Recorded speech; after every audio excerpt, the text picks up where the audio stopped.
Yeah, yeah. Midnight thought, slow beats, pero malinaw ang katotohanan.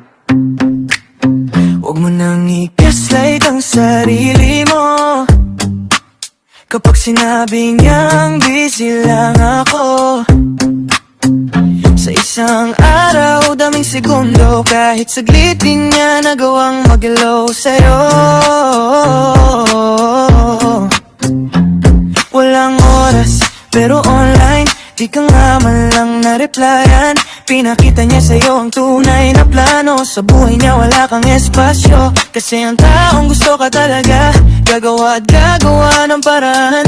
Kahit 5 segundo lang, pipilitin niyang isingit sa araw niya. Huwag nang isiksik ang sarili sa taong di ka kayang piliin. Kung gusto ka, uunahin ka. Kung mahal ka, may oras ka.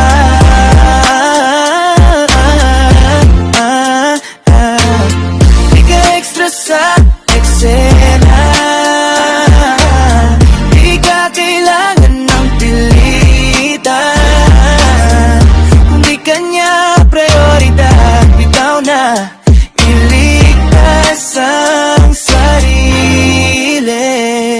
Real talk, hindi ka second choice, hindi ka soundtrack na nakamute ang voice.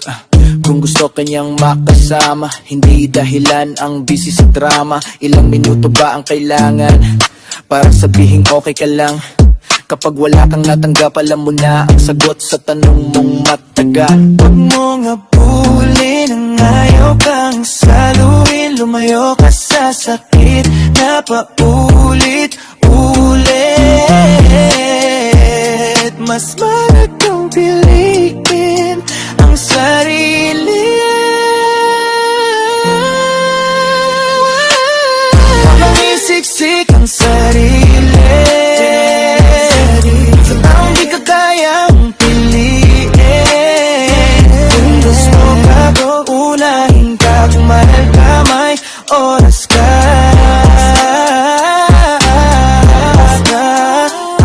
Bitaw na at hayaang may darating na hindi ka tatanungin kung important ka, dahil ipapadama niya araw-araw.